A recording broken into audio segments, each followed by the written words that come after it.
What is up, Action Army? We are here with another week of the Call to Action podcast. My wonderful guests, introduce yourself. Hey, what's up, guys? It's me, Danielle, hanging in from Texas. Thanks y'all for hanging out. Hey, it is Melissa. I'm coming from you from Indiana. Hashtag Schmoedown Nashville. Yes, and we have a very special guest today, one that requires a little bit of acting. Just get the microphone ready. Don't ruin the surprise by stealing my camera time. We have somebody hailing from parts unknown, mostly because I got it wrong last time.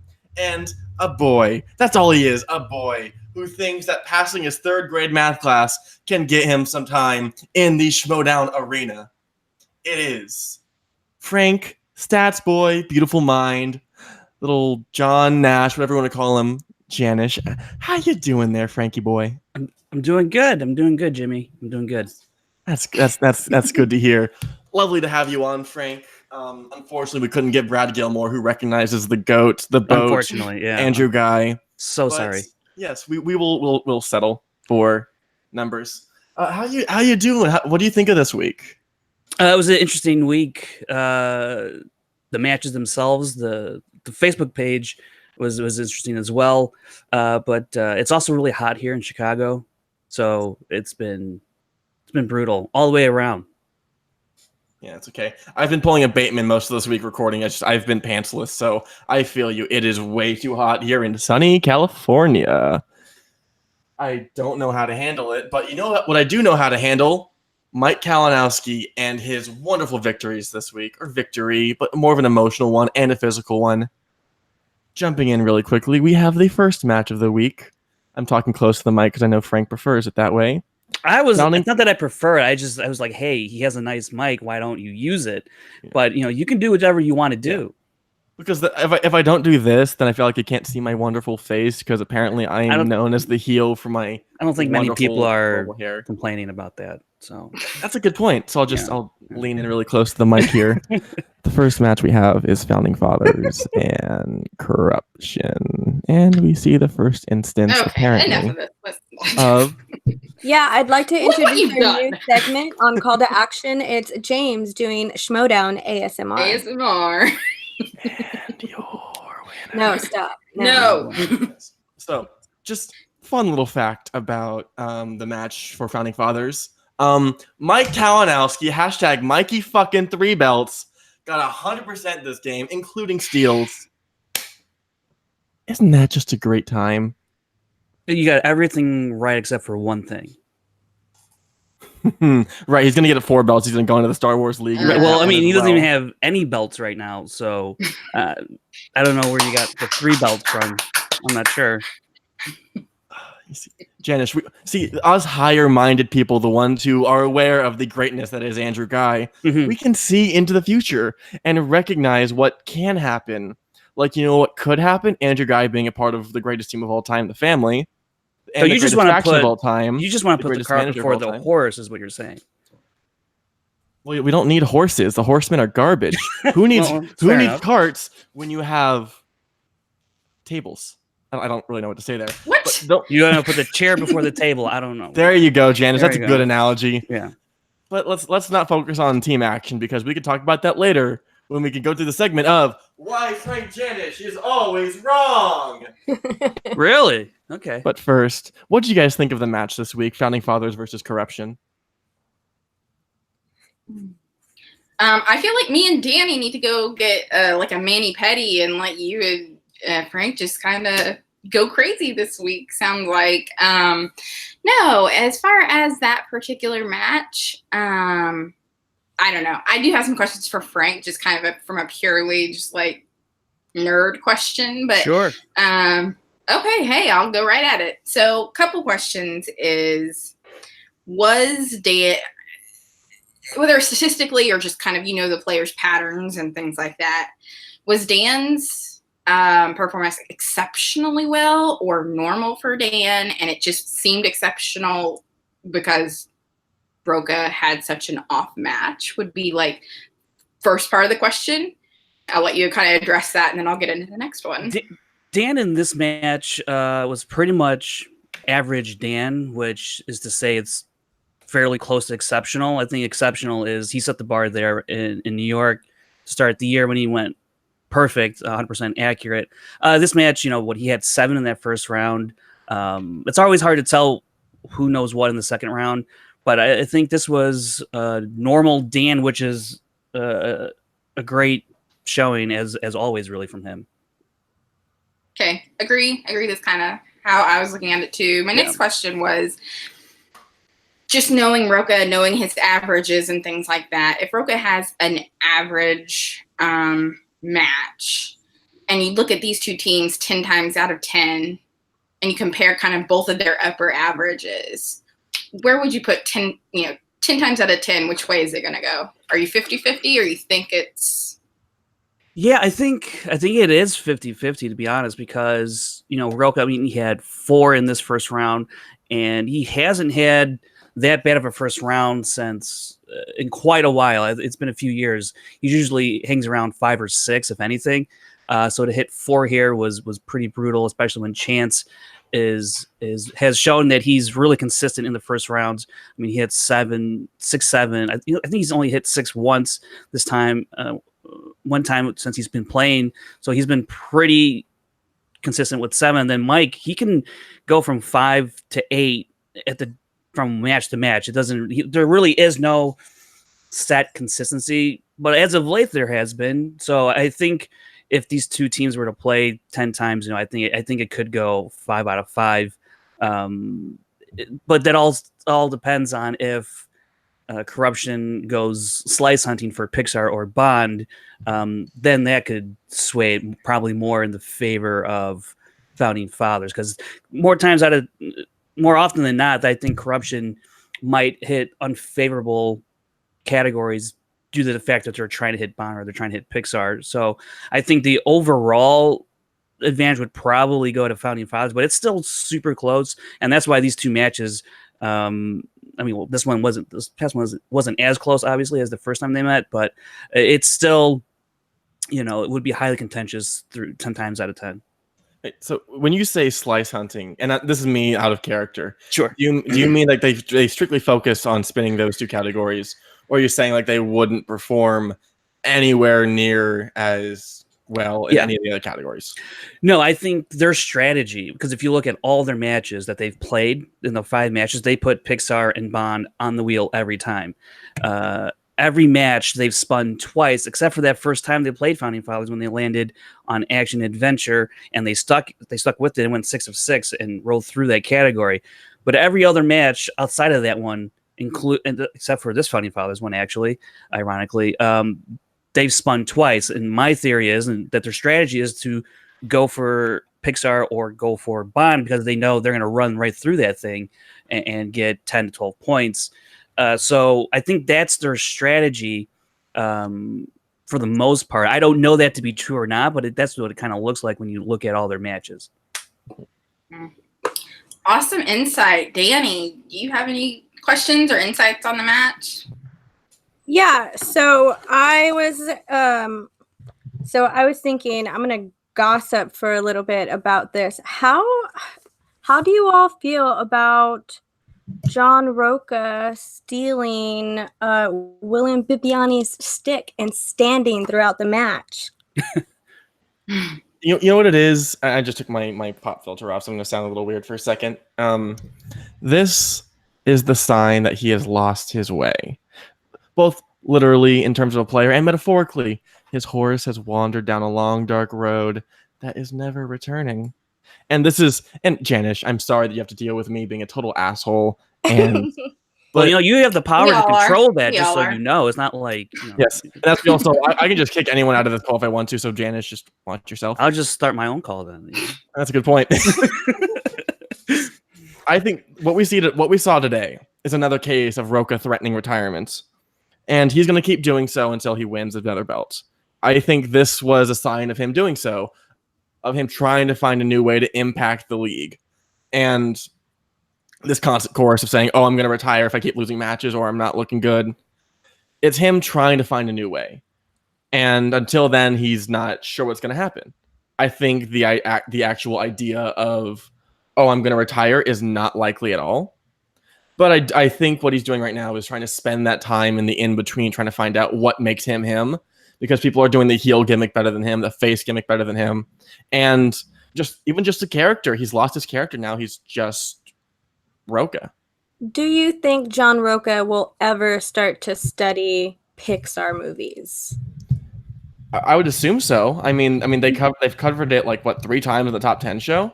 It's just going to come to a time where he wants to like seriously buckle down again and become a across the board great competitor rather than a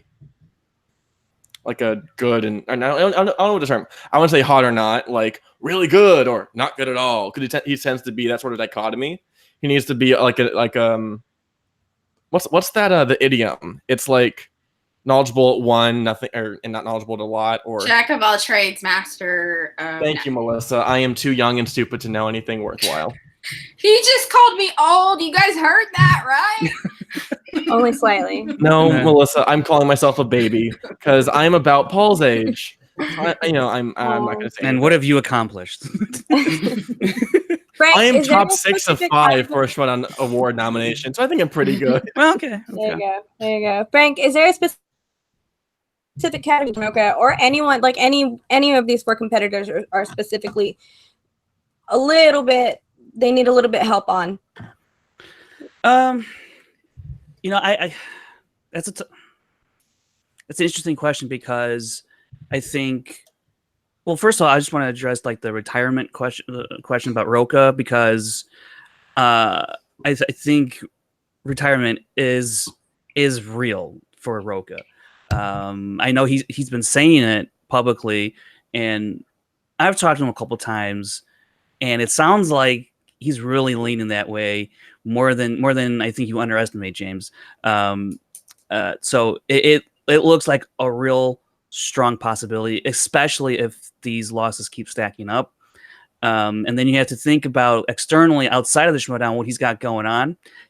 Top 10, that podcast with Nost, that's really starting to take off for them, and he's doing 17 other shows that he's producing for Collider, 5 days a week or 7 days a week, maybe even. So getting married, starting a family, right? So he's got a lot on his plate, and there's a lot of truth to it when players say, it's a young man's game. If that's because, and this is no slight towards young people in the game, younger people generally have a lot more time on their hands. And when you look at the personalities that have occupied the Schmoedown space, those are also people working within the industry, and they spend a lot of time, working. So there's also not a whole lot of time to dedicate to the Schmoedown, because the game has evolved so rapidly in terms of how much you need to know. I mean, just look at Inner Geekdom. Like, they took that thing to the nth degree, and there are people like Hector Navarro who just don't have the time to equal the work habits like a Kevin Smets to stand a chance. And I mean, he got destroyed against Kevin Smets. So you have to look at all these other external factors, and sometimes you can just be naturally gifted at trivia like Ethan Irwin. I don't think that guy really, really studies. I think he just browses probably like a day or two before a match, and he comes in and he still blows the doors off the place, but he just has one of those minds where other people, they need the time to study. They just can't go off, life experience that's gotten them to that point. So with Roca, though, he's got a lot going on, and the league is so much different. Everyone knows this now. And so I think the retirement thing is definitely a possibility, a strong possibility. And I think he might not be the only one after this year, because let me tell you, the thing that I started noticing is if you're playing the Schmoedown, it really takes a toll on your life in a big way. I've even you guys, right? You guys do this once or twice a week or however many times, and you're still taking 1 or 2 hours out of your day to do this, and maybe you dedicate some more time outside of that to get ready. Now, just imagine what an actual Schmoedown player has to do on top of working an actual job. So you can get burnt out pretty quickly, I think, and we're in year 6 for a lot of these players like Roca. I mean, come on, he's never taken a break like Murrell or Riley. I think that the retirement thing is really real. So as much if you hate to love him or you love him, enjoy having Roka in the league while you still can, because it's not going to last forever, and that goes for a lot of people. In terms of players who you said of the 4 that need some working on, Danielle, the categories. No, just like if there's a specific category that you think they're lesser than. In specifically, but man, that just bummed me out about that whole thing. sorry. Just I mean, about that. No, yeah. no, that's great. But no, I would just like to say I do think that John Roca is an amazing player in the Schmoedown, and he deserves all of the accolades. He has done so much for this whole competition. I was a huge John Roca fan at the beginning, and I've grown to hate him, and it's been so much fun to watch him perform. And if he retires, it would be a big loss in the entire Schmoedown community, because he's a big presence in this whole thing, and he absolutely deserves to be on that Schmoedown Rushmore. And man, that just bummed me out. Thanks a lot, Frank. Sorry, I don't even want to know the Say rest it of with me. I'm trying to be funny, and y'all are just ruining it. What? I mean, I like, hate to boo my girl, but Sorry. Okay, I can get this back on track. yeah. So I used to be a Roka fan as well, Danielle. And speaking of making mistakes, I forgot who in the chat said it. I'm gonna look through it, but someone brought up. Oh, here you go, William Belford. Frank should be packing to move to LA after he lost that bet with the GOAT Andrew Guy. Yeah. So, Frank, we sort of. I'm working on it. But yeah. So where did this bet with Andrew come from, and when are you coming by my neck of the woods, shall I say? And being more in the Schmoedown, getting ready to lose to me if I ever get a match. Yeah, that's fine. So it was at Collision last year, and when Andrew Guy was supposed to take on Dan Murrell, right? So, and dude, I completely thought Dan Murrell was going to wipe the floor with Andrew Guy. Maybe not wipe the floor, but I thought he was going to win pretty easily, soundly, comfortably. And I went up to him before this is maybe an hour or two before everything got started, and I said, if you win, I'll move to California. I'll move here if you win. Fully expecting him not to win, because as much as I would like to move to California, it's a bit expensive, and it would take some maneuvering and a lot more effort than I was willing to do at the time to get out there. And so I made that bet. I don't know if we shook on it or not, if I shook his hand or not, but then he ended up beating Dan Murrell. I said, son of a bitch, this guy's going to make me move to California. And I kind of actually expected him to just forget about it because it's not like a big deal. But every once in a while, he will bring it up. And I think I know why, actually. It's not maybe because like he's like, oh, Frank, I can't wait for you to get out here. I think it's because he took it as a slight towards him and as a disrespectful thing, and rightfully so. You could definitely take it that way. And so I think he remembers, especially maybe a more specific interaction with someone who doubted him that he could not win that match. And I think that's probably why he remembers it more than like, hey, I can't wait till Frank gets out here. But I mean, it could. I don't know. He might be that nice of a guy, So that's how that came about. When you move out here, you can move in with Dagnino and Buckus the Raccoon in a dumpster and pay $1,500 a month for rent, and I'm sure you'll have a great time. That would be great, yeah. And so, corruption won, of course. And on this road to Mikey 3 belts, how do you guys look? What? This is not happening. Stop trying to make this happen. It is happening. It is like Fetch, which is in Mean Girl, which is a question that John Roca fucking missed. And we will see Mikey 3 belts. First, it'll be happening tomorrow because we are streaming on a Friday. And then we will see the teams match with Corruption and Shirewolves. Are you looking forward to that? Plus, now that Founding Fathers have lost, they're going to be moved to the teams tournament relatively soon. Who would you like to see them go up against there? Founding Fathers? Yes. Oh, in the first round? I'd assume they're relatively high, so maybe put them against someone like Loose Cannons. Oh, that would be Stream Queens or Crimson Fury. I could see Scream Queens. I could see Founding Fathers getting dealt Scream Queens.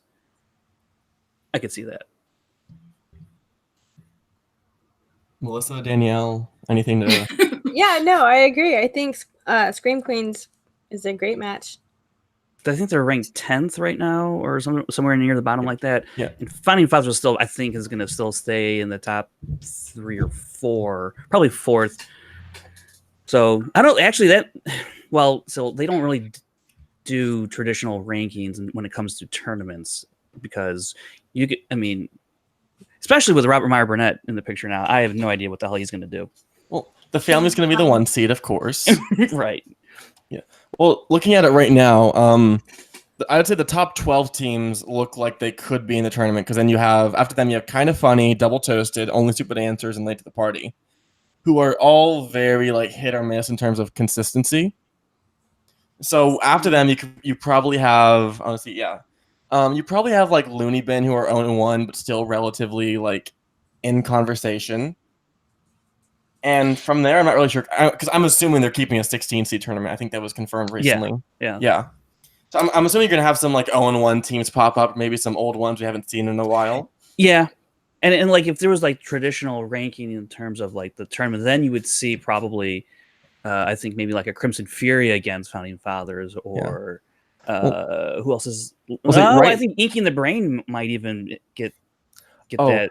I would love for them to get in there, only so Rachel Silvestrini can beat Roca like Janine did, because Silvestrini is, I mean, she's not my best friend, she's Alex's best friend, but she's an amazing person, and I love her, and I want her to get all the wins in the world. Yeah, she's amazing.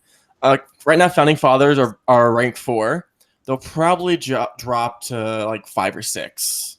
Yeah, who's below them right now? Evil Geniuses, The Family, Scream Queens, and then you get into the 1-0. Yeah, they won't. I don't think they'll drop them below Scream Queen, so they'll probably just be above them. So they'll probably they'll probably will face Scream Queens or Crimson Fury, something like that. Yeah. Oh man. Oh yes. So. I saw this. I don't know who to credit, so I'm sorry if I stole this, but I saw Founding Fathers paired against the Wildberries, which I think could be really interesting for a couple of reasons.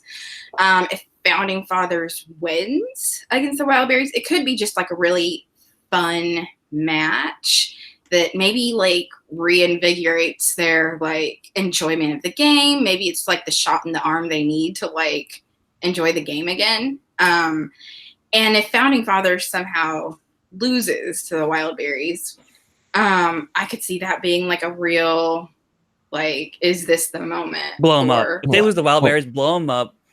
Set them down the well. They already did. They knocked him out or TKO'd him. I mean, that's what got people retired. Yeah. Or not. So yeah. Like I said, I don't know who to credit for that, but I thought that was a really intriguing possible matchup. Right. And how do you think Corruption Shirewolves will go? Oh man. So this goes back to the wheel hunting thing for Corruption. So now that I would assume the Shirewolves have picked up on the fact that they put Bond and Pixar on the wheel. Who's to say that Clark and Rachel aren't going to be super honed in on Pixar and Bond? I think Rachel has mentioned that she's fairly decent in Bond. She might even be better by this time now.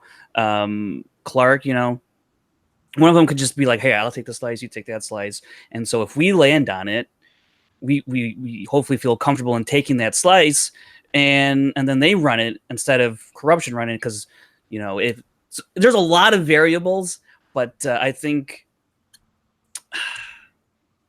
Corruption could win. I think they could, but I don't want them to win.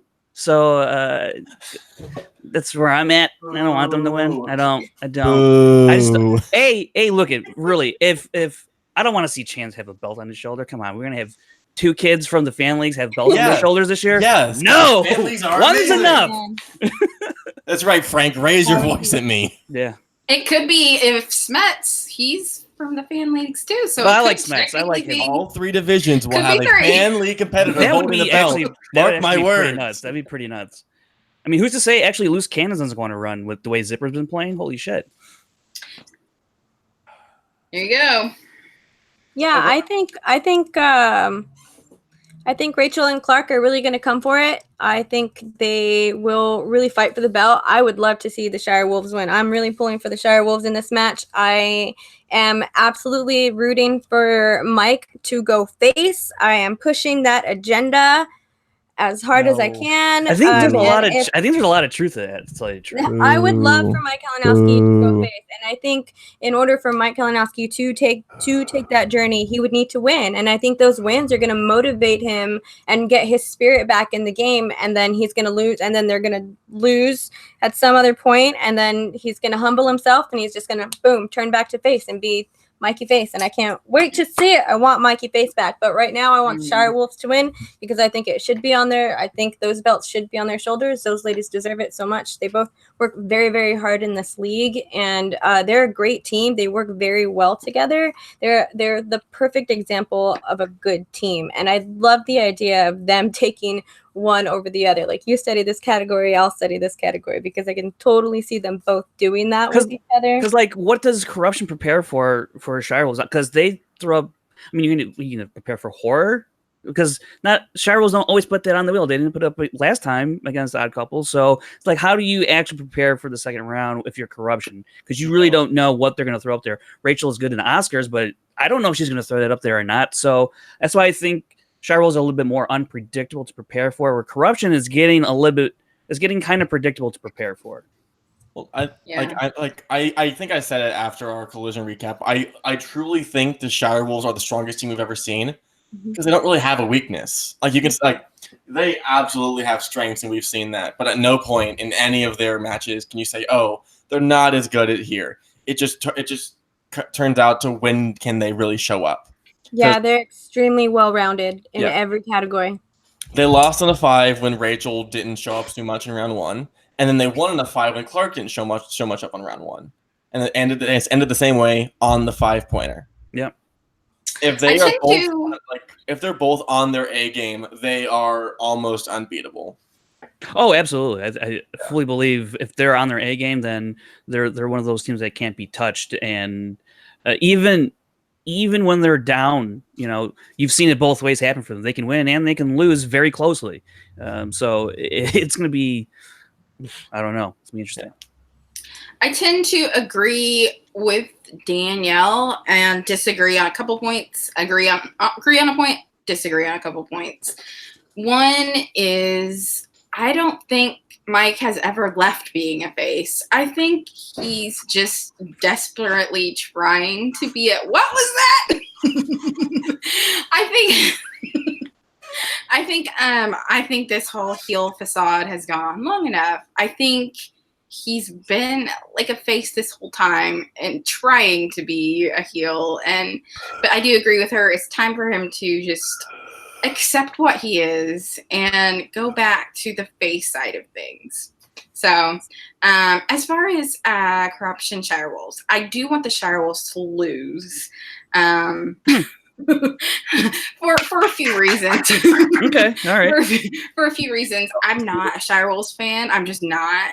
But my reason for wanting them to lose isn't because I'm not a Shire Wolves fan. But the reason I want them to lose is I feel like if corruption gets the belts, it really opened. If they get the belts and let's say the Shire Wolves take a step away, or they take a break, or they just decide they're going to sit the tournament out, or whatever, or they don't want to rematch, anything like that. I think the loser is out of the tournament, or like. I was thinking right? so, yeah. But I wasn't 100% sure. But whatever the case is, I don't have time to film around. Right. So I feel like with corruption as the champions, I feel like it just opens up a whole pantheon of possible title shots that the Odd Couple could be in the mix. Founding Fathers could be in the mix. The family could be in the mix. I just see so many possibilities with corruption as champions because they're just a little bit more susceptible to losing. So to me, with corruption as the champion, it makes the team tournament that much more interesting because it's just, there's so many possibilities. So that's my reason for kind of wanting corruption to win. I think for storyline purposes, you're not wrong about if corruption wins. There's a lot more that could go on. But if you don't really care about that, then, then you want corruption to lose.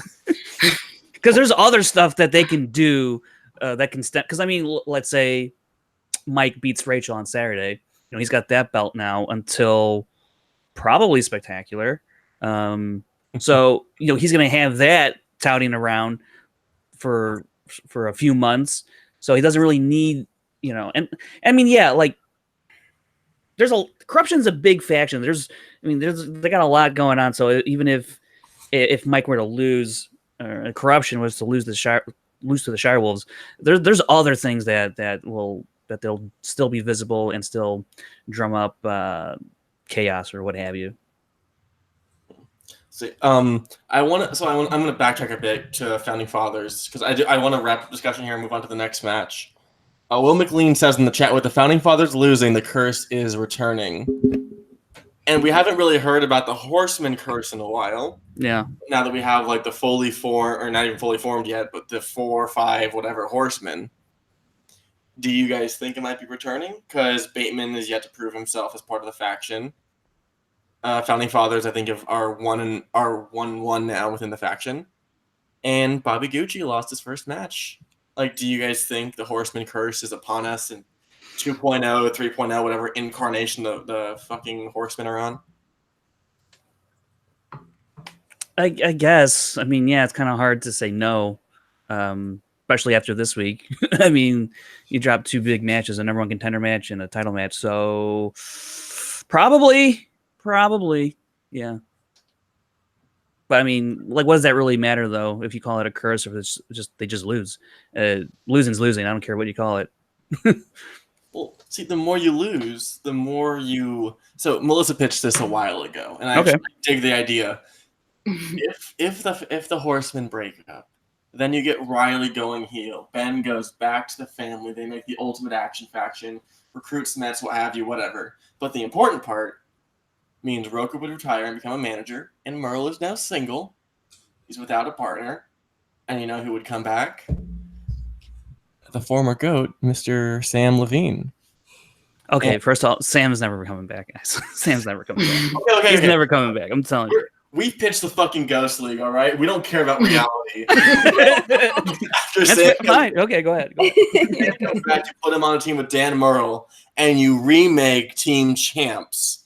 And then they sweep through the league until they get destroyed by heel version of Who's the Boss. And that is season 7. Come on. No, I don't disagree about Ben eventually going back to heel, but I think we need more time though. I think it needs more time because I think that day will come. If you do not put Andrew and Ben back together again, at some point, it would be pretty insane to me that never happens. But you have to draw this out much longer, not just a season. I mean, it probably needs to be at least 2, at the very least, a year and a half, but preferably 2 whole seasons, so you don't really see it coming. Otherwise, because it's just like there's really not that much fun. Because I can't wait to see that day because it will happen. It will. So Paul Denuzzo says in the chat, if Sam comes back, would you move to LA? If I could live in his house, sure. Sweet. It'll be like when Gandalf visits Frodo. Right. Exactly. Oh, actually, I want a recreation of that. That'd be really cute. But anyways, so yes, we are moving on to the next match of the day. Oyama and the man we were just talking about, Dan Murrell. But first, there is a little announcement that our wonderful commissioner, who I support 100%, who is the greatest we've ever seen, Mr. Robert Meyer Burnett, he gave a little video in his podcasting studio about the future of his commissionership and the tournaments. I will read from my notes here and hide from you what I have written. First things up, we get the official Schmoedown rulebook, where if anyone has some bullshit answers like David O. Russell, we can officially challenge it with a record. Number 2, for a champion to get an automatic rematch, they must need 4 defenses before they get that opportunity. And the third thing, he is the permanent commissioner of the tournaments this season, no matter what happens after he's removed from his glorious position. What do you guys think? I would like a copy of that rule book, please, and thank you. Do you want more? You want more excuses for why you didn't win match. I do actually think that it would be a fun idea, like just to have a little PDF or something to link to. Just that's a cute idea, actually, if that happens, like a Patreon, maybe like a Patreon tier or something like that. Yeah, the fan leagues could really use it because we have arguments all the time about like, oh, what are the official rulings? Let's go by the Schmoedown. Well, the Schmoedown doesn't have rules that we can see. This actually helps. This actually helps a lot more than we think. Like this is like actually monumental in more ways than we can tell. I So- can't I like also see them keeping it to themselves just because there's then I can see it turning into a lot of nitpicky shit going on in the Facebook page and in the comment sections and stuff like that. I think it would just give people a lot of freedom to judge a lot of stuff on their own. But I do think it's a cute idea. I like the idea of the 4 title defenses before a rematch. I thought that was a good offering. It's 2 now, right? Is it 2 right now? Yeah. Currently? Yeah, I like the bump up. I like the bump up to 4. I love me some Robert Meyer Burnett, y'all. Like I mean, he's an older gentleman, but I would Melissa, no, stop, please. Have to get invited, we can get invited to LA. You just need to stay and put your Disney back on.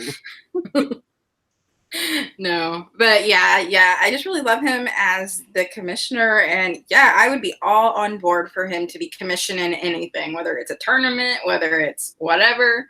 I'm on board.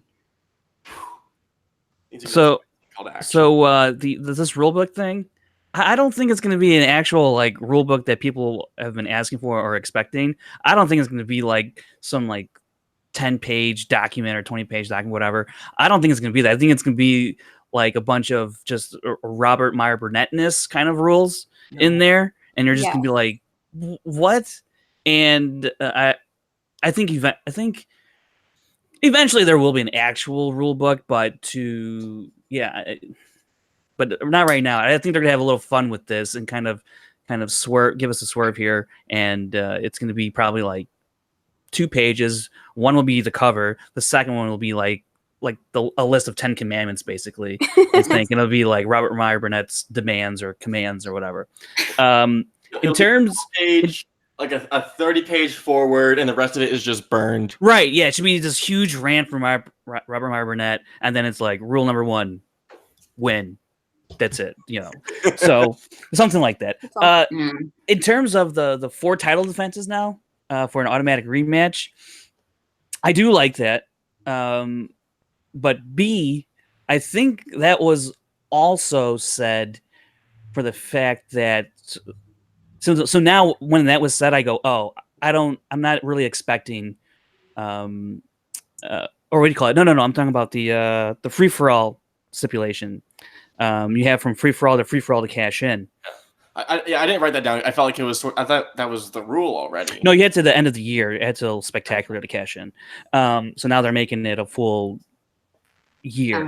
What if what if Dan uses that for team champs to go for the title when Sam Levine comes back to the league and they form the super team? So there's only one scenario I see Dan cashing in for teams. That's if Corruption beats Shire Wolves. Then I think they will take that one last swing at Corruption once and for all. And if they lose, they blow up. If they win, then obviously they're the champs. In terms of for the free for all stipulation, cash in your prize. I think that was said because I don't think we should be expecting a cash in by Spectacular. I think the cash in will come next year from either Dan and Bibiani. So when I heard that, I was like, that's interesting that you would now make that a rule all of a sudden when you had till the end of the year Spectacular, which I thought was a fair amount of time. That's still like 3/4 of the year you have. 9 months. Right. So, I mean, like from when you won it to the end of the year. So like you still had plenty of time, and really the league only runs 11 months of the year. There's just one that's you take off basically.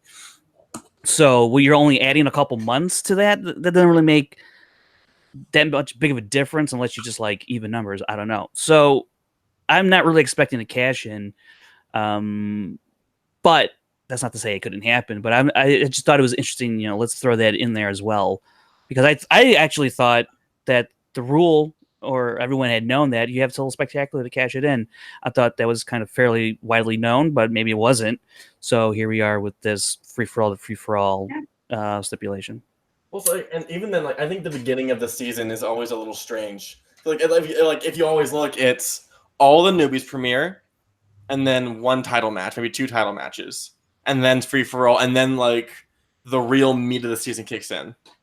So I don't think adding the extra 3 months is gonna, even 2 months, really is gonna add anything. Yeah. I think where Frank, I think where you might be wrong about it not being 10 pages, because I do envision it being 10 pages. It's going to be in 96 font with pictures for There you go. Yeah. certain Tom Dagninos to be able to comprehend. I mean, it'd be kind of like a burn book, probably, actually. Just like a lot of it's about Navarro and Dagnino, and it's kind of like its own self.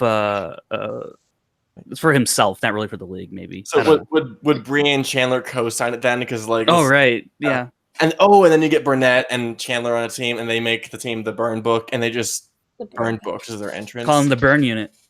Yeah. Burn after reading. Burn. That's the name of the rule book. Burn after reading. You just right. Great, you throw it in the trash can with the mask and whatever else Tom Dagnino had that stunk too bad. Actually, that's a good prop for someone to go up in the middle of a match and just burn the rule book right before a match and just like, there are no rules. Let's go. Whatever. I'm imagining the family versus whatever Bibbs and Myers team name are going to be. And Burnett's like, wait. I have one rule. Drops it, starts burning it. There are no rules. Dude, that's a fire hazard. You're going to hurt somebody. I have asthma. What the hell? Frank, do you know their team name, or do you have any predictions or guesses? Any guesses? We'll see. I don't know. The real question is, do you know it? Because I was told it at Collision, where you were as well, so you can't bury the lead there. Yeah. You told it? Yeah, I'm aware. Okay.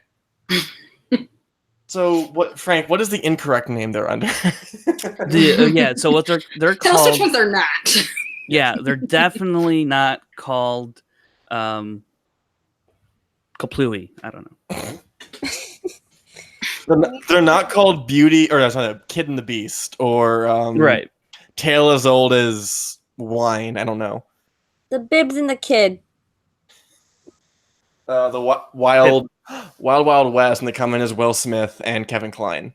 Yeah, go off in the chats. Tell us wrong answers only for their team names. But all I'm seeing in the chat is Mikey Three Belts, which is a great name. I think they should run with it.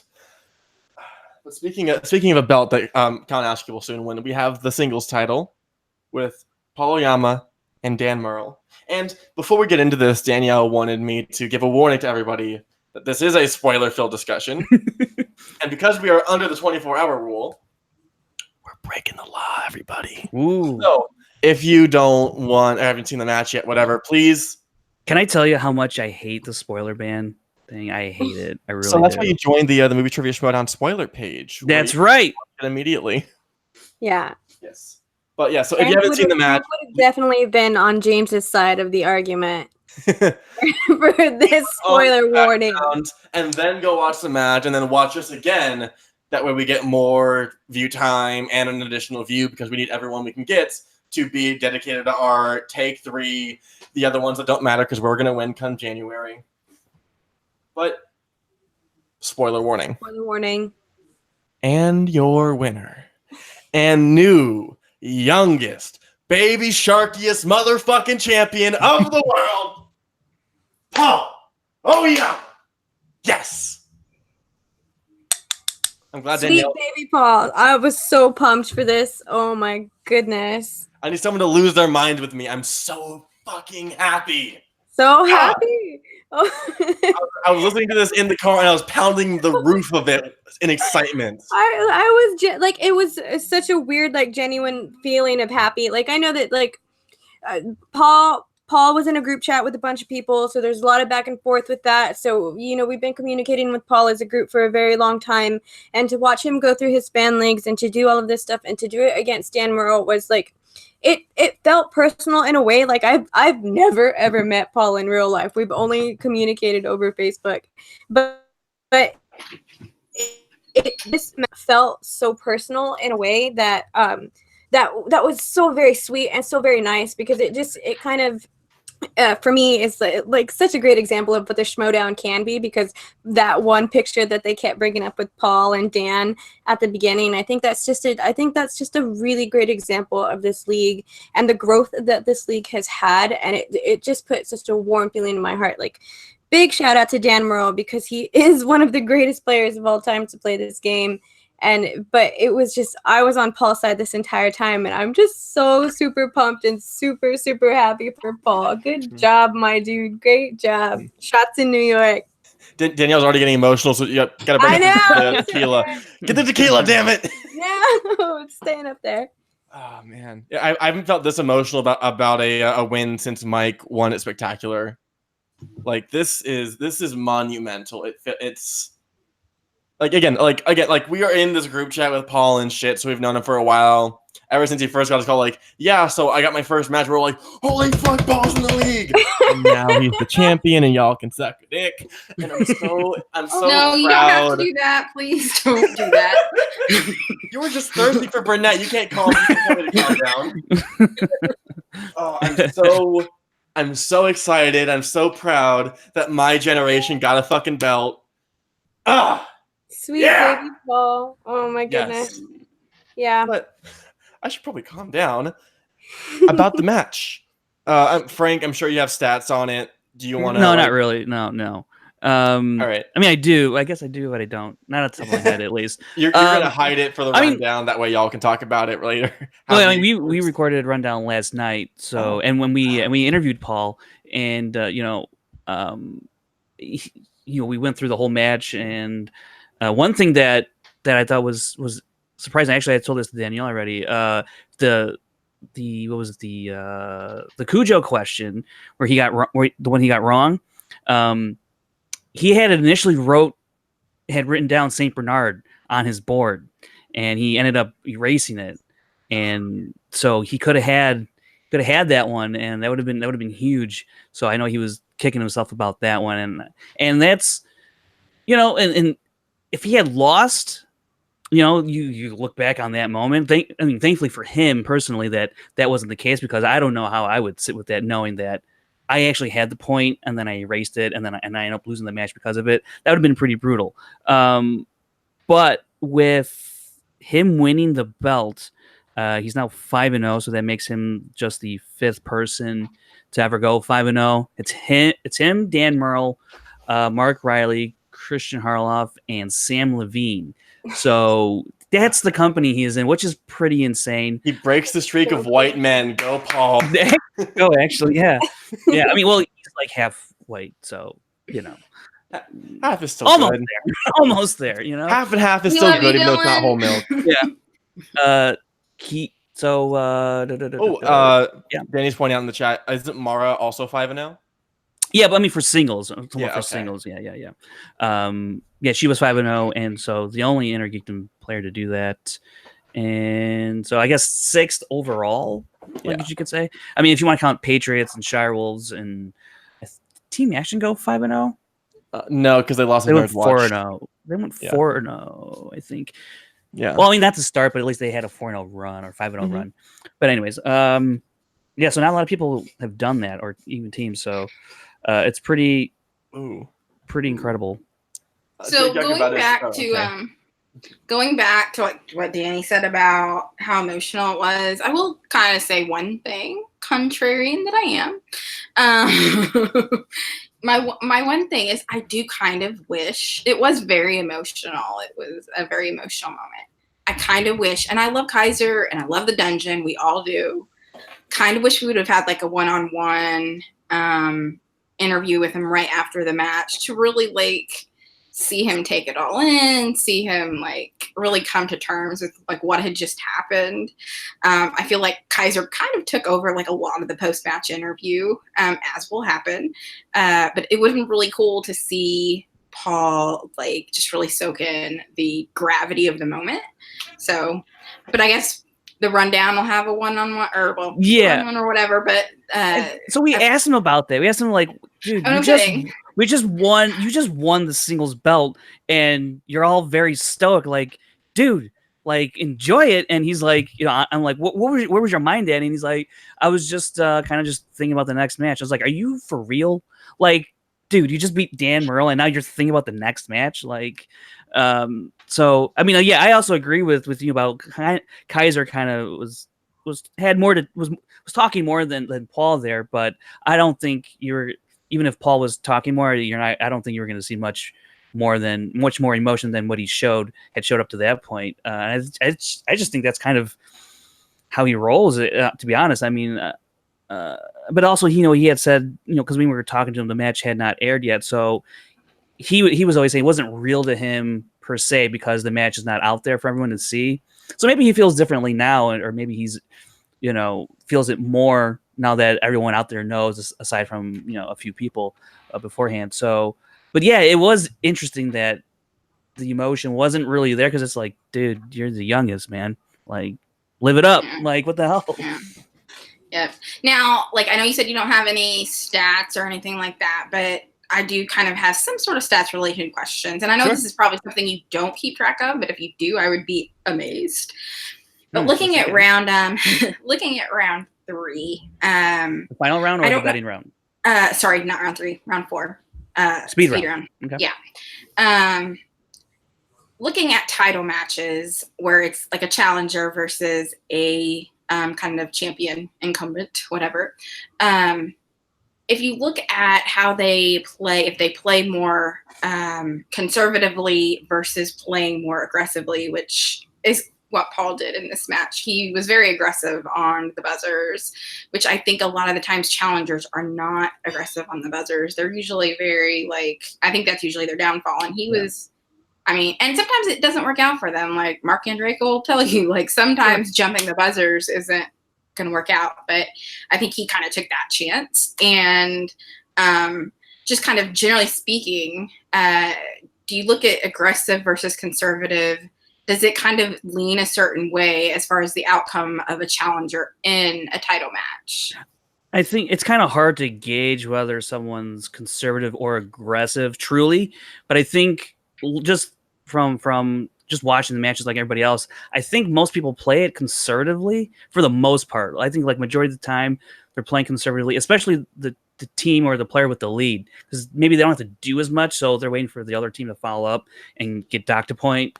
I think, we've seen, there's been, what was it? We've actually seen people not buzz in, like before. So I think typically players or teams will play it conservatively. Aside, yeah, you're right. Andreyko kind of jumped the gun there on that one, and it burned him. But also, again, you don't get that many types of questions the way that one was worded. So that's kind of an anomaly in a sense.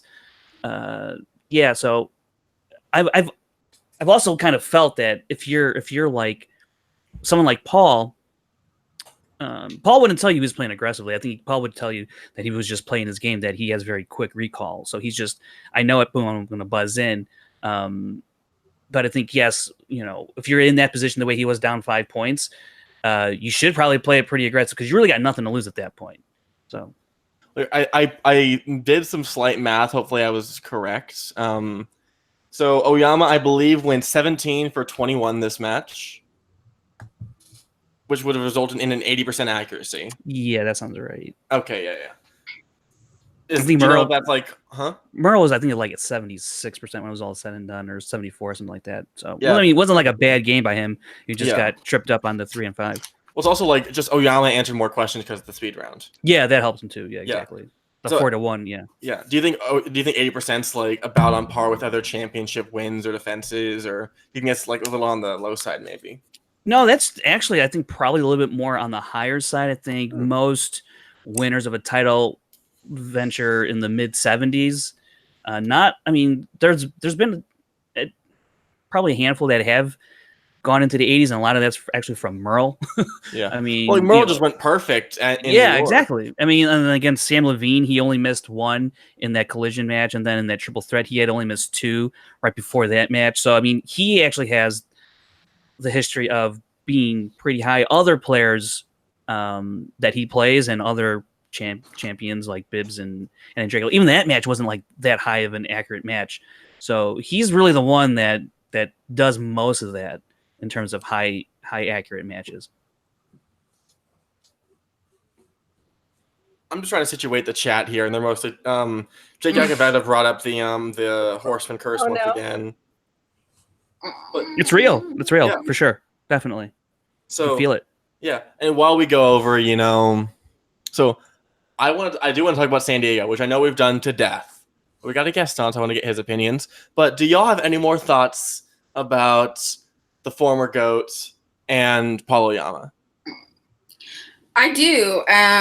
So here, well, it's more about like the post match a little bit, but I don't know statistically if you look. I mean, like just kind of from your mind perspective, how you look at, because right now Kaiser, rightfully so, is really in the thick of the manager of the year race. And I don't know, like, if you look at it from, is it just a wins and losses thing, or kind of managerially speaking, do you look at, like, they were in this position before they joined this faction and they've improved up to this ranking? Sure. Or, they had this percentage in this particular category and they've improved this much. So, this must be from kind of a training regimen. Like, when you look at a manager from a kind of numbers perspective for the manager of the year, what are you looking at? So, I mean, normally, first off, I really just look at the numbers right off the bat, because that'll tell me whether or not they themselves should be even entertained for manager of the year. Because, like, if a manager and their players, let's say, are like 3 and 5, like, I'm not going to look at them. Just not. I'm not going to look at any faction or any manager who hasn't won a title. Not going to look at them at all. There's no point. So once I get through the numbers like that, then I start looking at, personally, I start looking at what kind of impact they've had character-wise on the league. But sometimes the numbers are can be too great to ignore, like Emma Fife, that year that they had last year. There's no way anyone's going to touch the way that faction ran. Five Club, I mean, Andraka was in a title match. Cushing and Clark Wolf were in a singles title match. They were all in a singles title match. And then Sharbles won the belt. Cushing was close in that tournament. She came up just short. So, I mean, even when you look at the Patriots or the Lions, then the only thing they had were the Patriots, right? So sometimes the numbers are just too far out there to ignore and to not award anybody else or even entertain somebody else. But this year, I think it's interesting because, Kaiser, Yama's got the belt. A couple had the belt for Roxy, and then they lost it. So we don't know what Paul's going to do with the belt, if he's going to defend. I think that gives him a leg up. If Yama can defend against whoever, then I think that right now Kaiser, I guess, has a little bit of a lead just because also it's Smets the way he's played this year. I mean, there should be at least one more shot at the belt for Inner Geekdom. Obviously, it's spectacular, but I don't know if there would be one beforehand. I doubt it. Well, I think what they have right now is you have Brandon Hanna, Chandra, and Chance all trying to make their shot up to. Yeah, all those guys are going to win tomorrow. Yeah, right, yeah. So they're going to have I think they're going to have that final number 1 contenders match after the tournament's end, or even just an undercard for a match. Possibly, yeah. I don't know what they're going to want to do with Inner Geekdom because they're running 2 16. Seeded tournaments. So it could just come down to they have teams tournaments on Thursday and singles tournaments on Friday, so they run concurrently. But there's a lot to juggle though once you throw in the Inner Geekdom there. So I don't think. I mean, we're not going to get an Inner Geekdom tournament, otherwise that would have been announced. So, but I mean, yeah, Kaiser, I think he has an edge there. But look, if Kalinowski does the unthinkable, obviously Ken and Grace. I don't know how you would. I think I would more go. Grace was probably running the show more than Ken is. So that could pop up at the end. That could pop up. It could pop up. Yeah. Right. Now, I don't know how much inside before we move off of, Paul and Murrell, but okay, so I hope I don't anger my new friend Frank here, but I know what you're doing, Melissa. I'm watching you. Oh, what's this? I hope I don't. But so Chris Skaliski, he and I are both St. Louis Cardinals fans, huge St. Louis Cardinals fans. Mm-hmm. We're both big Remember the Titans fans. So I might be giving him the benefit of the doubt because I like his taste. But I noticed in the live chat, those of you who aren't in the live chat of the match, after Paul won, Chris Skaliski posted UGH yeah, I saw right that. after. Yeah. So I didn't know if you were privy to any sort of context on that. Is that something we should be looking for? I don't know how much personal interaction Skaliski's had with Oyama. I mean, I've ran into him a couple times in person, and obviously I've talked to him on the rundown. But I will say this, and I think Paul's aware of it too because I kind of talked to him about it. The way his demeanor, and this goes for Chance as well. Really rubs some people the wrong way. Not just fans, but I mean, you hear a lot more from the fans of the Schmoedown. Like, I don't like this dude. He's cocky. He's, and normally that probably wouldn't be a problem for someone to be cocky like that. The problem is that they're good. So now you got these cocky little kids coming in, beating up Schmoedown fan favorites like Dan Murrell and Roca and whatever. So there is, I think, Paul's aware of the view, I think, and I don't know if Skaliski fits into this, but I think there's at least awareness there on Paul's part. I don't know if that is there for a Chance. I don't really think so. I don't think he even cares. He's just rolling with corruption, and I think he's living in the character in and outside of the game, which I think, can rub people the wrong way because you look at Andrew Guy and, he talked about it on his streams about the relationship between him and Dan Murrell. It's not that much different, I think. Now I haven't talked to anybody personally about this. This is my observations when I'm there, but, and I haven't seen it in front of my face, but I hear things. So Andrew Guy and Dan Murrell, obviously some people can handle the game or understand how the game works. Even if you understand how the game works, doesn't mean you like it.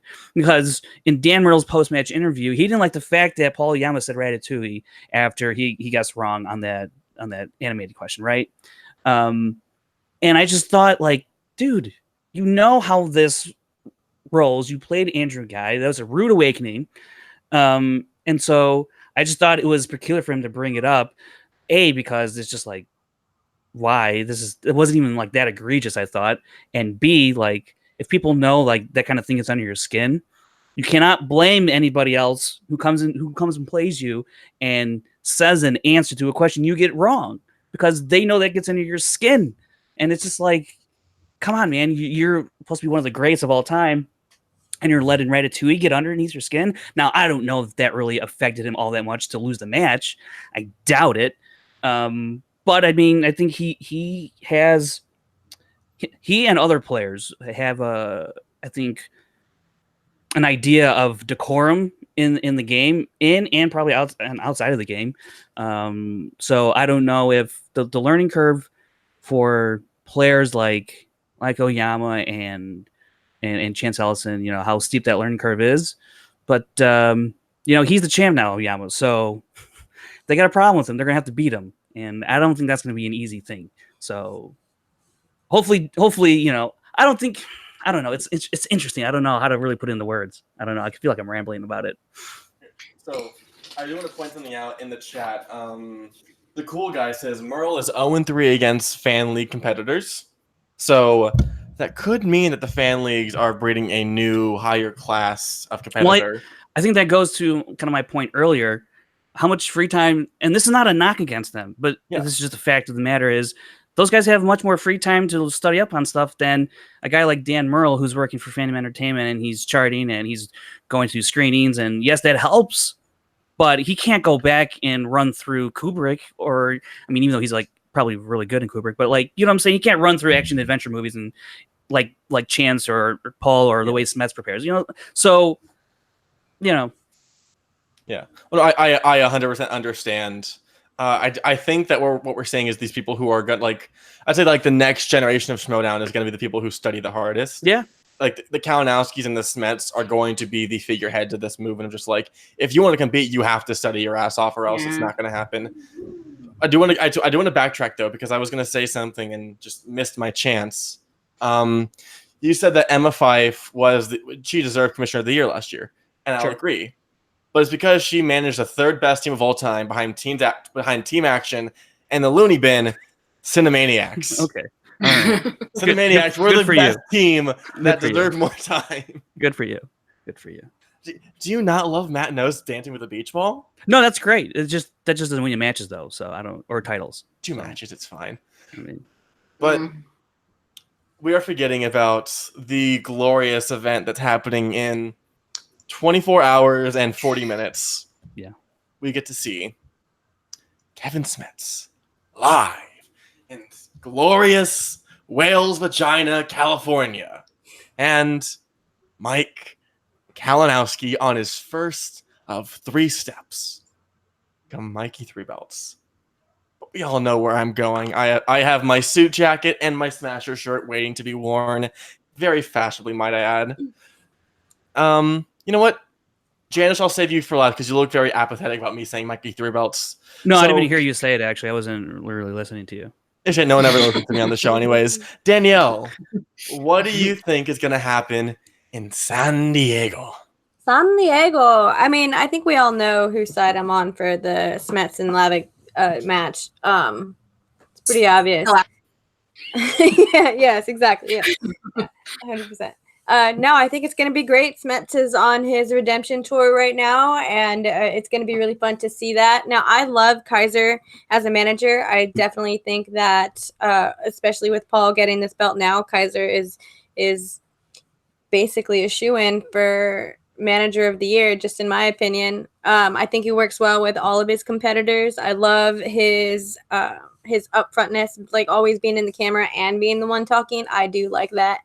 I like that the competitors kind of stay silent in the background. I like that. But I think Kevin is going to take this. It's going to be a lot of fun to watch it. I am absolutely 100% rooting for Rachel Cushing in this match.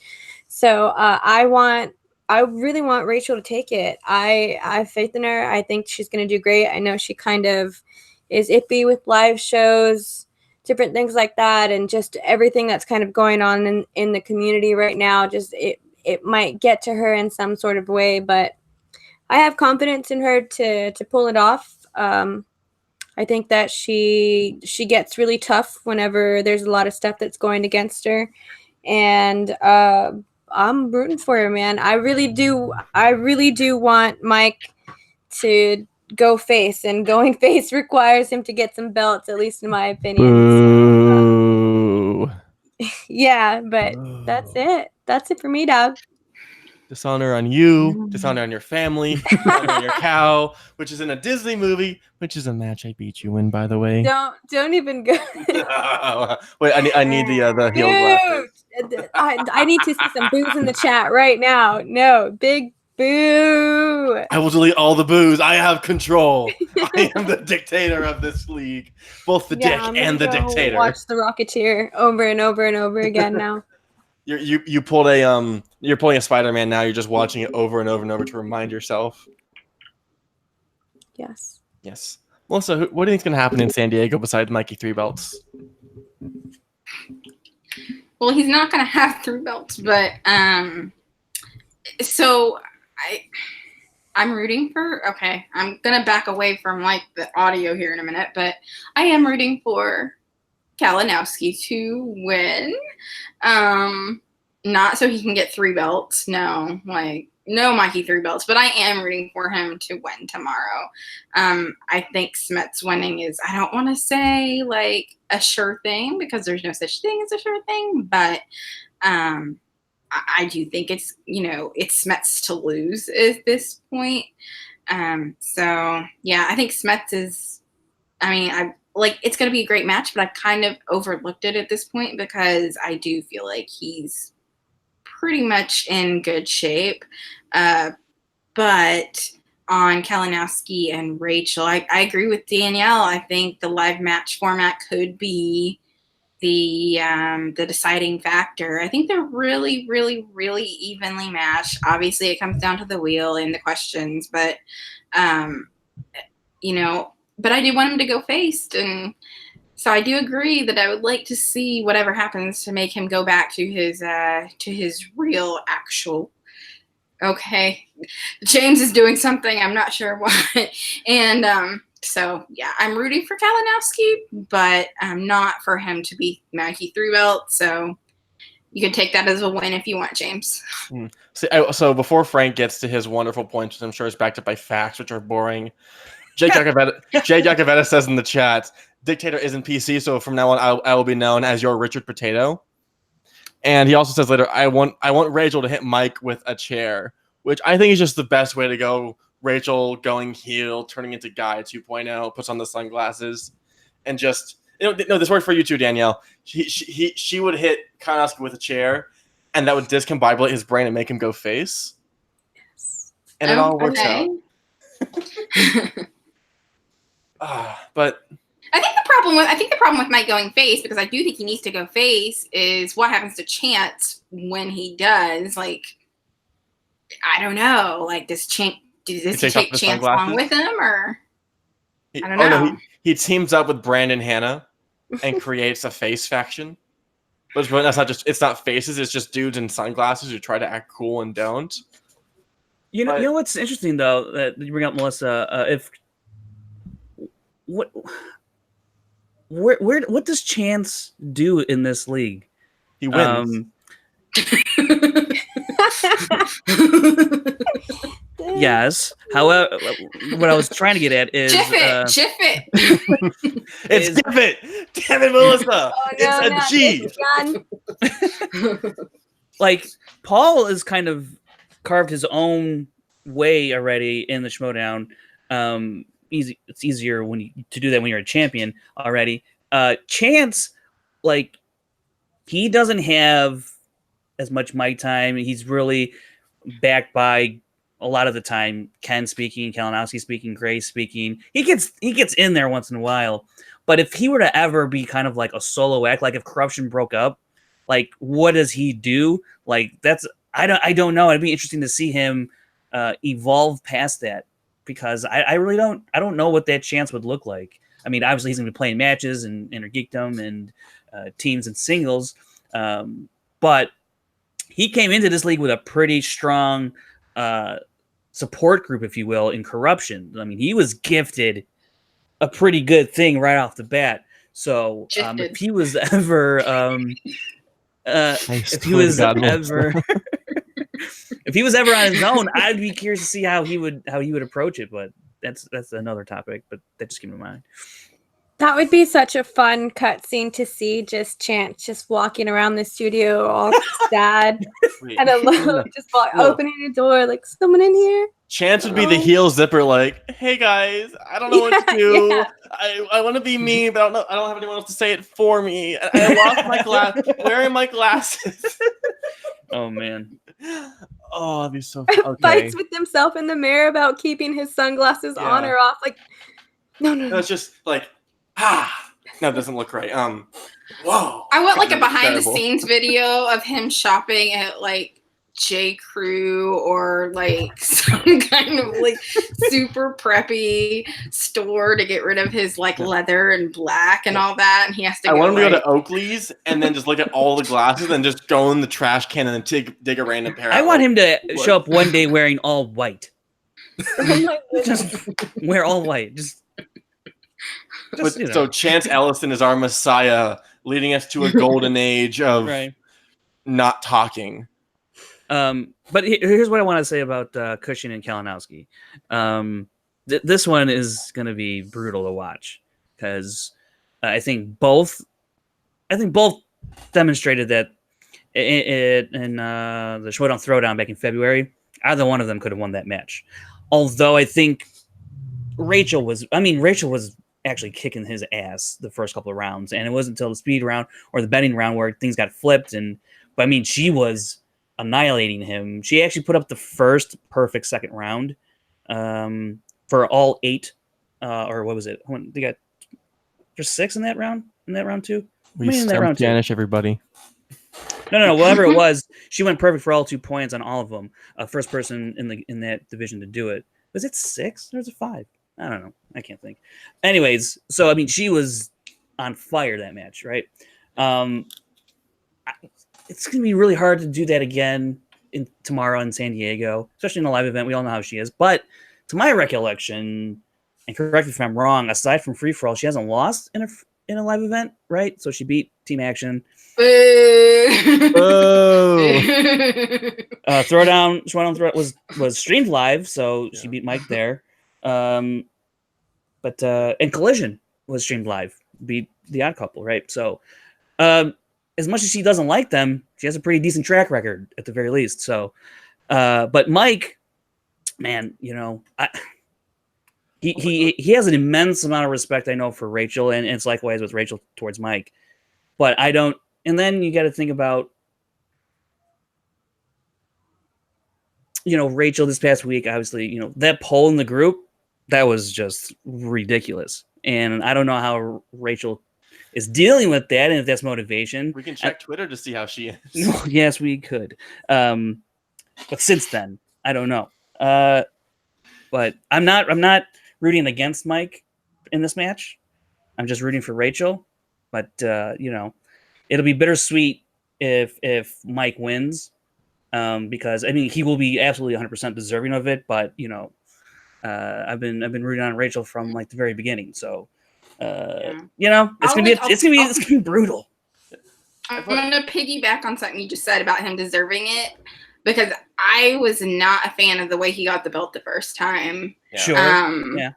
I think a lot of people weren't, and I especially wasn't.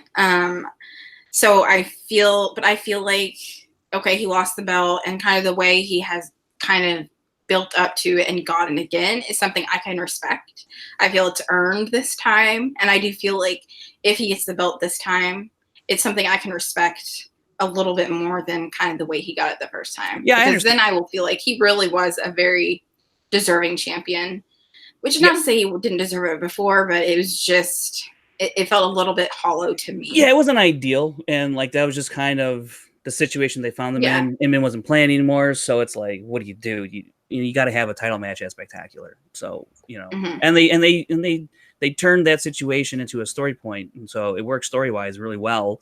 But from a game fairness of the game, not ideal, not the way you would want to go about it. But that's, you know, the way they found themselves, the situation they found themselves in, and you know, then he ends up winning it. So it's like, geez, you know, and then he loses to Rachel. So it's like, well, that argument of he didn't really earn it, especially now because he lost it, because he couldn't defend it. So, you know, he's been on a tumultuous road with this belt. You're right. So for him to win it, though, if he were to win it Saturday, you know, it would be absolutely 100% well-deserved. And God, it's going to be brutal to watch.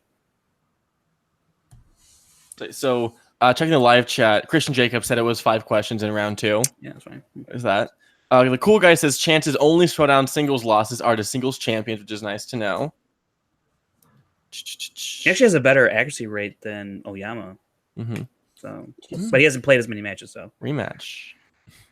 And then Nat Vu, wonderful co-host, said he's going to deserve all 3 belts he's about to win. See, look, he can definitely win Intergeekdom. He can win teams. I just can't see him winning the singles belt. I can't see it. I can't see him beating Bateman. I can't see him beating Snyder.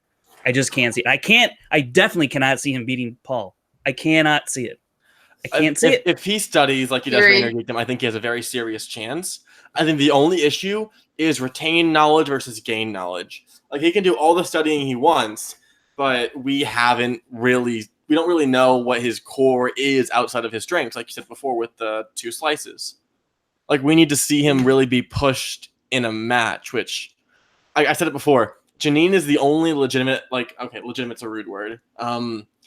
She's the only serious opponents he's beaten, because then otherwise it's been Ashley Robinson, Brianne Chandler twice, and Josh McCouga. Yeah, no, you're right. I mean, that's not a great, but I mean, you look at that 100%. But then you actually have to look at how well he played, because your opponent 9 times out of 10 doesn't really impact the way you play. They're not answering your questions. So he's played fairly well, and pretty well up currently. So whether or not he can keep that up, I don't know. Because he's kind of reminds me actually of Andrejko, like a lesser Andrejko, because I think Andrejko has a higher ceiling than Kalinowski, but Andrejko was wildly inconsistent from match to match. Kalinowski, I think, he had that clunker in that triple threat number 1 contender match to start off last year. I mean, he had 3 in the first round, and then, it was awful. And then to think that this guy who got knocked out by Rachel Cushing, is going to somehow win the singles belt this year, that's a hell of a story for sure. But I just can't. Bateman and Snyder, and then Oyama. I mean, he's got to beat 2 of those 3. Ugh. That's rough. He absolutely will. I can't. Because Ben is going to lose, either. And he's going to break up the Horseman. Then he's going to actually be good again. I genuinely think of the 3 of them, Snyder has the best chance to go to New York. I think it's Bateman, actually, to tell you the truth. I think it's Bateman. I think he's going to. I think he's going to go to. I think he's going to win. I think he's going to go to New York. I think it's just hard to at least right now, the way I see it, Bateman hasn't proven himself a lot this season, because he's 1-3, 1-4, I think. And that one was a team win, so it's harder to really at least for me, it's harder to count. Did he even win this season? Yeah, he beat Andrew Guy, remember? Oh yeah. No, we don't remember that, Janet. No, you don't remember that one? Yeah. I was like, come on, get there. It's that exact issue of when we've seen him, he's either played really well and lost, or against Guy, which he pitched a perfect game -1, but it's still the weight of opponents and spinner's choice. I think the point of it is that he's playing really well. So yeah, you might take a couple L's, but as long as you're playing pretty well, eventually, you're going to end up on the right side of those decisions at the end of the match. So, and I think, Bateman, he has a regimen that's working for him, I think, right now, that he's happy with in terms of how he's studying for these matches. And, I think that's going to serve him well, because I don't know how Mike studies for general movie trivia for teams, I don't think it's to the extent in which Bateman's doing. It could be, but I don't know. I don't think so. What Bateman's got going on is pretty heady, so it'll be interesting. But also, Snyder just came off of a massive victory against Mark Riley, where he won an opponent in spinner's choice against him. And we had video Drew on a while ago, which I hope you watch, because it was an amazing interview. She was saying before we started the actual episode, or whatever we're going to call it, that she knows Snyder personally, and Tom knows him personally, and he is extremely dangerous and is working a lot towards getting better. And you saw that in the team title matches. Mm-hmm. Oh yeah, I mean, when Snyder's hungry, when he's focused, it's tough to beat him. I mean, it's. I would interject. That's why I'm saying I just don't know how Kalinowski beats Snyder or Bateman. And I just don't. Man, it's tough. I would say. I think. Go ahead. I think Snyder gets in his own way, because I think there are certain movies he thinks are beneath him. True. And I don't think, animation is one, Disney's Pixar, whatever. Right. But sci-fi, fantasy, whatever the case is, there are certain movies that he, for whatever reason, thinks is beneath him. And unless he has overcome that, I know he might be hungry, I know he might be studying, but until he gets out of his own way and realizes he's going to have to watch these movies, he can't just shrug it off and be like, that's not a movie. He's going to have to watch these movies that he thinks are not to his caliber.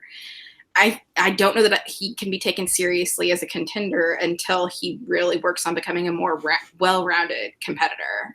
You can also get in his head. Like we saw against Bibiani, I think, at another singles match where if you're in his head, you really throw him off his game. I actually think so. Snyder is most likely to go to New York, but I think he's the least likely to win of the 3. Because when you have Kaiser there, and Paul, I'm sure he's going to come into his zone with some shit talk, Snyder can just go off rails and lose purely on the fact that someone else can get answers over him or talk shit to him. I think Snyder's honed that craft a little bit more as he's played. I think because honestly, if he played Kalinowski, I 100% believe that Snyder could find a way inside Kalinowski's brain and mess with him, because that's one of the best things Snyder has going for him as a player in this game. He can really, really get to you. I mean, he did it for years against Roca. I mean, he just destroyed him mentally. There's no way around it, because I mean, top 10 lost the Patriots 3 times, and so I think Snyder has the best shot at playing the mind games with Kalinowski, but I think Bateman has the better overall game over Kalinowski. But here I am doubting Kalinowski, and what does he do? He likes to win when that happens. So could it happen? Sure. Because look, I'll say this much: if he doesn't do it now, Kalinowski doesn't do it now in this short window that he has to get the singles title, it's probably not going to happen after this. There's no way, because you're looking at Bibiani now, you're looking at Draco, you're looking at Ethan Irwin, you're looking at Dan Murrell. I mean, you're looking at heavy hitters coming down the road after this stint. So if he can't do it here, it probably is never going to happen, unless he goes crazy, insane studying habits in which his girlfriend would probably leave him, I would assume. Oh, that would suck. But I do want to wrap up, but you made an amazing point that made me realize I want a Founding Fathers and Odd Couple match, because they would be like, that is premium, like double title card for a live event. That'd be great. It would be. Yeah. So final thoughts on this week and future stuff before we wrap up the episode. What do you think? We already talked about, I'm really excited for San Diego. It's going to be great to watch everything going on tomorrow. Really quickly, also, the little piece of advice that Dan Murrell gave to Paul Oyama at the end, at the post-match, was very sweet and super insightful, and it really heartfelt, and it was a good little speech, and I feel like it should be framed somewhere. It was great. Yeah. So I really enjoyed it. I thought this was a great title match. Someone in the live chat called Dan Murrell the Obi-Wan Kenobi of the Schmoedown because of that quote. You're right. It was really amazing. I would say it's more Kevin Smith. He looks like Ewan McGregor, Alec McGuinness. Did you guys see the picture that Kalinowski posted in the Facebook page of like him? It's like him in LA3 when he's making the entrance with Chance. You see Smets' head poking out of the side, and he looks like old Obi-Wan. I feel like he just took off his hood and said, "Hello there." But sorry, go ahead. Yep. Do you guys see anything like funky happening at San Diego? Because I think generally with these live events, we don't see a lot of story push when there's a title on the line. But if so, what like big story thing do you see happening? I don't think really anything's going to happen here. I think a lot of emphasis is going to be placed on Rachel and Mike, and that should be the spotlight. They deserve it. I think that's where it's gonna stay. I think this is the only time of the year we're going to see Mara's comeback, which I know is very like, oh, it's not going to happen. If it does, that is the day. Tomorrow's the day. If not, I think we get the official undercard announced for New York, and that's it. It would be interesting to see, like, if Mike won. I don't think that's going to happen. I think you're crazy, but if Mike won and Mara comes in from the back, just like Mike did to her, it would be interesting if they gave her a automatic, like, shot at him. I mean, like, it'd just be interesting, but I don't think it's going to happen. I think you're nuts, but it would be interesting. It would be amazing. And Dan gives her the title shot because he ain't going to use it for anything, and then make it a 3-way in San Diego, which I've been saying for 3 months. It'd be amazing. But I'm stupid, so what do I know? I didn't say stupid. I said nuts. Which I'm saying I'm stupid. Like I'm admitting to it. All right. Yeah. All right. So I think at the end of the episode, unless y'all have some controversial things you want to say besides Melissa, because I know you want to say something. I don't have anything controversial to say, but I will say that these promos also are amazing. Oh my goodness. These promos are getting better and better every time, and they're putting me in all the feels every time I see a brand new promo. So it's They're great. Who's doing them? Nerd Chronic is doing them? Yeah. Nerd Chronic, yes, loyal viewer, fan of the show, friend of the show, doing an amazing job. Can't wait to see more of them. Please vote Great for us job. come December. Yeah, just doing an amazing job, man. Keep it up. Yes. But that is the end of the episode, and we are done with little stats boy over here. So, Mr. Frank Janish, where can people find you? You can find me on Twitter and Instagram at FrankieJ29. I do the Schmoedown Rundown every Saturday on the Movie Trivia Schmoedown YouTube channel and podcast feed. There you go. And Danielle? I'm not sure if you can hear all of this background noise right now, but my dog and my cat are both scratching on things. You can find me on Twitter at Lady Lawston, LADY_LOTHSTON. On Twitter, you can find me on the Facebook pages, the Movie Trivia Schmoedown page, the Action Industry page, the Action Army Group page. You can find me on the Discords and right here and Call to Action. And Melissa? So you can find me on the Movie Trivia Schmoedown Facebook page as well as the Action Army Facebook page. Little bit of a plug is over on Movie Trivia Schmoedown Facebook page. We are trying to put together a little Family Feud style match. So we're looking for participants for the survey. So if that's something you'd be interested in, they are Schmoedown themed questions. So the Family Feud is going to be sort of Schmoedown themed. So if you don't, if that's something you're interested in, it's 5 to 10 minutes, just go over to that post or like or comment. And then once we get 100 participants, we're going to get rolling on that. So, and then also Dylan, my compatriot Dylan, wanted to hashtag Schmoedown Nashville. He did want to know why Frank Janish has poo-pooed hashtag Schmoedown Nashville. So he did want me to call you out. I didn't want to do that because I'm a lady, but I've already been to Nashville. I wanted them to go to places I've never been so I can go there. That's why. Little stats doggo in the back there, Janice. You can't hide him. Zoe. Yeah. All right. I was going to plug Schmoedown Nashville, but you stole that from me, Melissa. But thank you for making my job easier. You can find me on Twitter at Temecula Film Guy. That is at TEMECULA Film Guy. Hello, reflection of me. You also find us on Twitter at Call to Action Pod. But don't forget our wonderful overlords, Ben and Andrew. You can find Ben Bateman at Ben Bateman Media and Andrew Guy at Andrew Guy. And he is in China right now. Zhanyang, I think, is where he is, hosting a Clash Royale tournament. And the game is amazing. Please download it. Please join the Action Army clan. It's a great time. We give away cards. We're all friendly people, and we kill towers, apparently. Also find them on Team Action Show on Twitter and at Action Industries. There are a lot of us hardworking people out there trying to provide a great brand experience. Also, don't forget to follow Action Movie Anatomy every Monday. The Action Guys every Tuesday and Friday. And every Monday, Friday, and Sunday, I think, are the days, is when you can find the Action live streams where you can find Ben or Drew or Ben and Drew talking about whatever. Also, a little tidbit that came out today, go check out Action Industries right now, and you can see Ben Bateman singing because his voice is amazing. And because I have these glasses on, I have to do a little bit of heel work. And I lost it. Yes, Jake Yakavetta in chat. You can also find Frank Janish hiding for Brad Gilmore in the Movie Trivia Face-Off match.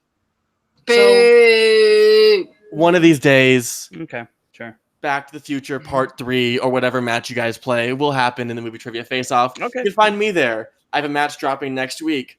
Watch me face off against Chris Woodburn, fellow podcaster. We're going to beat him in January, so my match then doesn't really matter. But that's all I have to say for today. I will see you next week when Mike Kalinowski is 1/3 of the way to hashtag Mikey 3 Belts, also hashtag Schmoedown Nashville, and hashtag whatever you want, as long And as it's hashtag Team Team Action. Frank. There you go. Hashtag Team Action. Who lives in Nashville? That's what I want to know. Who lives in Nashville that wants this? This one right here. Melissa. I don't. I don't live in Nashville. I live in Indiana, but and Dylan is in Bowling Green, Kentucky. So sorry, Dylan. I hope I didn't spill anything there. But Everyone ordered 30 pizzas to his house right now. But yeah, we're both kind of like within driving distance of Nashville, so we're heading to charge. Yes. Okay, I gotcha. As we said, Because we're like wrapping Nashville was just like, wait, what? Okay. If you want, unless you want to do Schmoedown, Washington, Indiana, but I figured Nashville was probably a little bit. If you want to see Schmoedown, Walla Walla, Washington, please let us know in the comments. And please tweet directly at Christian Harloff. I'm sure he'd love to see it. But that is the end of this episode. See you next week after Schmoedown live in San Diego with Comic-Con. Peace out. Bye.